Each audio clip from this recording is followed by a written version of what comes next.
This video is sponsored by Rockform. All right, so I just got back from the Steve Jobs Theater where Apple unveiled the Apple Watch and the iPhone, the next generation of those products. But we're going to do an Apple Watch video, and that'll be coming shortly. But in this video, we're going to talk about my hands-on experience. I got to briefly interact with the Pro Max, and the iPhone 15 and 15 Plus. So let's start with the Pro and Pro Max. That's where my interest is. And then we will definitely talk about the 15, but the 15 Pro and the 15 Pro Max, that titanium frame is way better than I could have imagined. Now, if you remember, we did a dummy unit hands-on video, and I said, like, I can kind of feel a difference, but, like, honestly, not really, like, anything crazy or anything to write home about.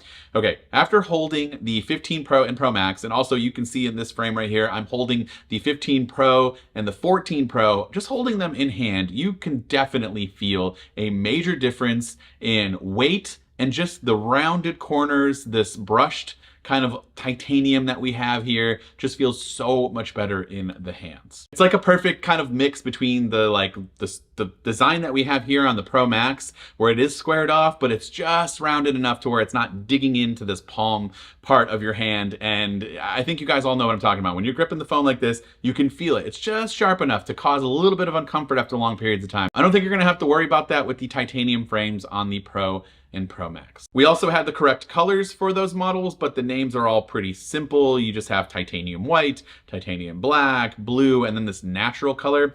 I don't know how I feel about those colors. They're very monochromatic. The midnight does remind me a lot of the midnight. Well, it's not called midnight. The blue does remind me a lot of the midnight blue from the M2 MacBook Air. So highly recommend that one. I don't know how much of a fingerprint magnet it's going to be. If it's anything like the MacBook, then I might have to, I don't know. I feel like I'm leaning towards the blue. But I also kind of like the natural gray, or whatever it was rumored to be, Titan gray, whatever the name is. It's still the correct color. It's very monochromatic and not nearly as eye-catching as the iPhone 15 lineup, which we'll talk about in a minute. We do have USB-C on both phones, but the iPhone 15 Pro will just be at lightning speeds. The Pro Max will be at USB 3 speed, so that's 10 gigabytes per second transfer with a cable that's sold separately. So you will have to buy that. The next thing that we should talk about in terms of design, obviously the action button. It works perfect. I have had no issues in the brief time of me testing it out. Again, it's all just a super quick hands-on first impressions of it, but I really enjoy it. I like this little screen here that kind of dictates what each one does. You can have the ability to launch a voice memo, turn on your flashlight, the camera app, and if you want to get really crazy, you can set it to a shortcut. And each one kind of has different options. So the camera has different options. You can launch into like portrait mode and stuff like that. Again, with shortcuts, you can fine tune which one you want, or Apple has a very easy way to just kind of launch into another app. I believe in the keynote, they had it where it just said like launch into Snapchat. So you can do what I was kind of hoping you could do, and that is launch into any app without having to get into the weeds of creating a shortcut. And so I would love to hear from you in the comments down below what you think of the action button.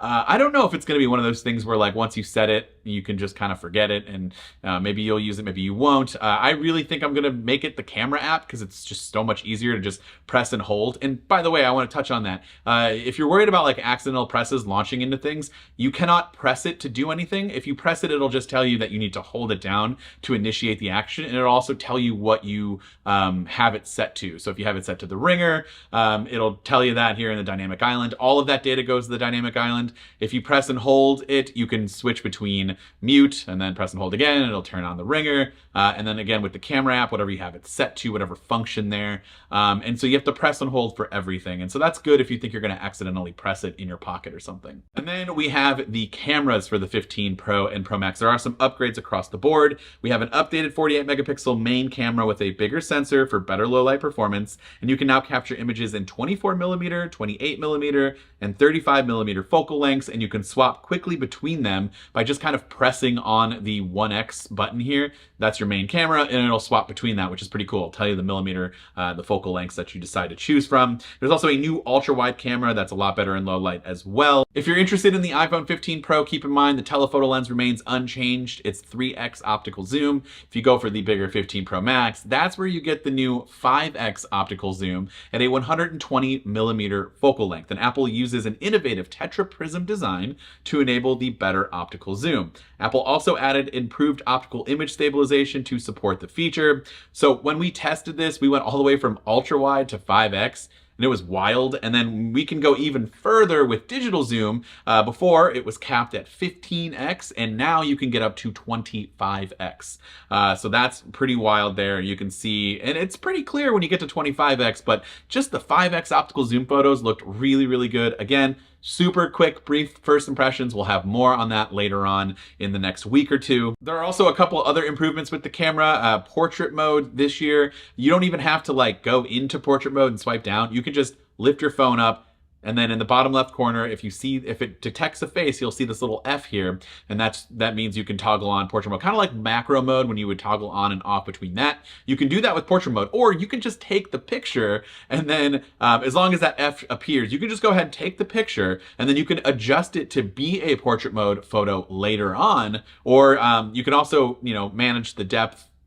Manage that depth of field there. You can have a lot of bokeh, you can have less bokeh, or you can do depth control, or you can do focus control, sorry. And that's where you would tap on someone's face. So if you want the background to be crisp and your foreground to be blurry, you can do that, or you can do the traditional bokeh where it's your foreground is perfectly and crisp with that background being all smooth and buttery.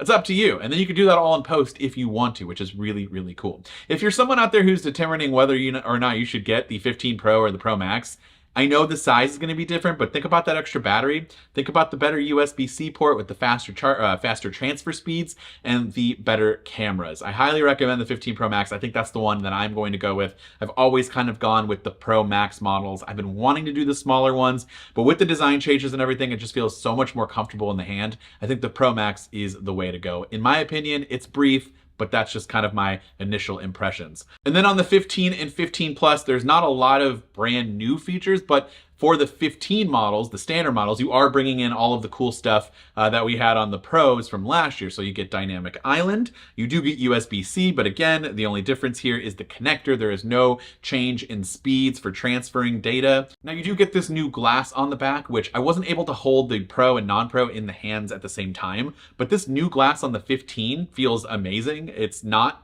glossy anymore. It's like this frosted glass. The color kind of shines through it really, really nicely. I really like this. And it also adds for more comfort in the hand when holding it. And I just think that the 15 is a good option for those of you who are coming from honestly, probably a 14. If you have a regular 14, I think you can go to this 15 and feel like it's a decent enough upgrade for you, especially with Dynamic Island and USB-C. But even with the 13, on down, it's definitely going to feel like a great upgrade, and it's a good option, and it's the cheaper options of the ones, and probably the ones that you guys are mostly going to go with. So yeah, overall, my first impressions are super strong. I am far more into this than I think I was leading into it.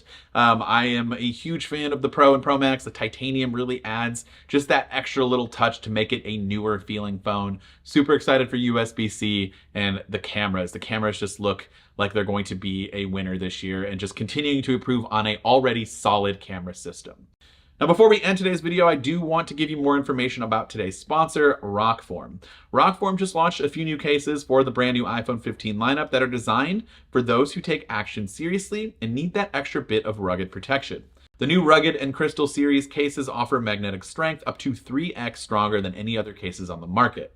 Rugged series specifically offers black dual compound construction with reinforced corners and extra camera protection.